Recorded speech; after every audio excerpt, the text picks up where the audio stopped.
ಸಮಸ್ತ ಜನತೆಗೆ ಬೆಳಕಿನ ಹಬ್ಬ ದೀಪಾವಳಿ ಹಬ್ಬದ ಹಾರ್ದಿಕ ಶುಭಾಶಯಗಳು. ಹಾಗೆಯೇ ಹಬ್ಬದ ವ್ಯಾಪಾರ ವಹಿವಾಟಿನ ನಂತರ ಬೀಳುವ ತ್ಯಾಜ್ಯವನ್ನು ವಿಲೆ ಮಾಡುವ ಕುರಿತು ಸ್ಥಳೀಯ ಪುರಸಭೆಯ ನೈರ್ಮಲ್ಯಾಧಿಕಾರಿ ಪ್ರಾಣೇಶ್ ಅವರನ್ನು ಸಂಪರ್ಕಿಸಿದಾಗ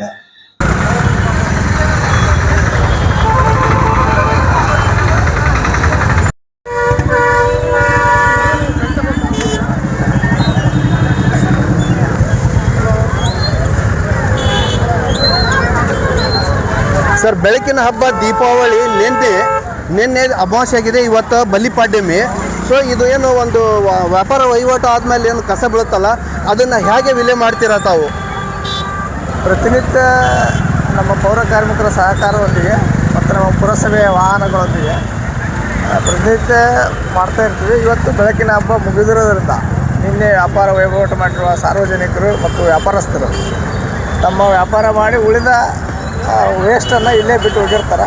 ಅದನ್ನು ನಾವು ಈಗಾಗಲೇ ನಮ್ಮ ಪೌರ ಕಾರ್ಮಿಕರು ಮುಂಜಾನೆಯಿಂದಲೇ ಅದೇ ಕೆಲಸ ಮಾಡ್ತಿದ್ದಾರೆ ಮತ್ತು ಇನ್ನೂ ಮಾಡ್ತಾರೆ. ಅದನ್ನು ವಿಲೇವಾರಿ ನಮ್ಮ ವಾಹನಗಳ ಮತ್ತು ಪೌರ ಕಾರ್ಮಿಕರ ಸಹಕಾರದೊಂದಿಗೆ ಮಾಡ್ತೀವಿ. ಸರ್, ಇವತ್ತು ಬೆಳಗ್ಗೆಯಿಂದ ಸ್ಟಾರ್ಟ್ ಆಗಿದೆ ಆಲ್ರೆಡಿ. ಮತ್ತು ನಾಳೆ ದಿನ ಮತ್ತು ನಾಳೆ ಬೆಳಗ್ಗೆ ಮುಂಜಾನೆ ಸ್ಟಾರ್ಟ್ ಆಗ್ತದೆ. 5:30ಇಂದನೇ ಕೆಲಸ. ಸಾಕಷ್ಟು ಕಸ ಬಿದ್ದೈತಲ್ರಿ, ಸಾಕಷ್ಟು ಬಿದ್ದೈತೆ. ಏನಾಗ್ತದೆ ಸರ್, ಸಾರ್ವಜನಿಕರು ಏನು ಹೇಳ್ತಾರೆ, ಪುರಸಭೆದವ್ರು ಕೆಲಸ ಮಾಡಲ್ಲ, ಈ ಥರ ಸ್ಮೆಲ್ ಬರೋದಕ್ಕೆ ಕಾರಣ ಆಗ್ತಾರಂತ ಅನ್ನೋ ಒಂದು ಅಪವಾದಗಳು ಅದಾವಲ್ಲ.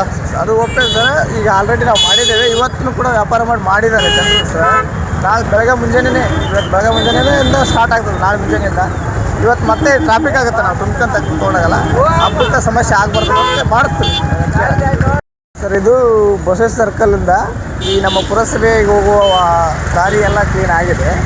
ಇನ್ನೂ ಉಳಿದಿದೆ.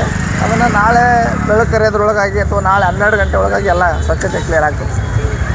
ಒಟ್ಟಾರೆ ನಾಳೆ ಸಾಯಂಕಾಲ ಹೊತ್ತಿಗೆ ಎಲ್ಲ ನೀವು ಸರಿ ಮಾಡ್ತೀರಿ? ಎಲ್ಲ ಸರಿ ಆಗ್ತದೆ. ಕ್ಲಿಯರ್ ಆಗುತ್ತೆ ಸರ್. ನಾಳೆ ಹಬ್ಬ ಇರೋದ್ರಿಂದ ಸಾರ್ವಜನಿಕರು ಭಾಳಷ್ಟು ಜನ ಇರೋದ್ರಿಂದ ಮತ್ತು ವ್ಯಾಪಾರಿಗಳು ಇರೋದ್ರಿಂದ ಪ್ರತಿನಿತ್ಯ ಆಗ್ತಿರ್ತದೆ. ಇದಿಷ್ಟು ಕ್ಲಿಯರ್ ಆಗಿದೆ. ಇನ್ನೂ ಉಳಿದು ನಾಳೆ ಕ್ಲಿಯರ್ ಆಗ್ತದೆ.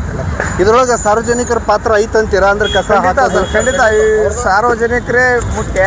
ವ್ಯಾಪಾರಸ್ಥರು ಮತ್ತು ಸಾರ್ವಜನಿಕರು ಸಹಕಾರ ನೀಡಿದ್ರೆ ಸ್ವಚ್ಛತೆ ಮಾಡೋದು ಭಾಳ ಅನುಕೂಲ. ಅವ್ರ ವೇಸ್ಟನ್ನು ಒಂದು ಕಡೆ ಇಟ್ಕೊಂಡ್ರೆ ಇನ್ನೂ ಅನುಕೂಲ.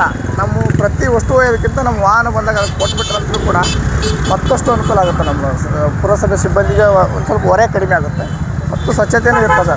ಪಟ್ಟಣ ಸ್ವಚ್ಛತೆಯಿಂದ ಕಾಣ್ತದೆ.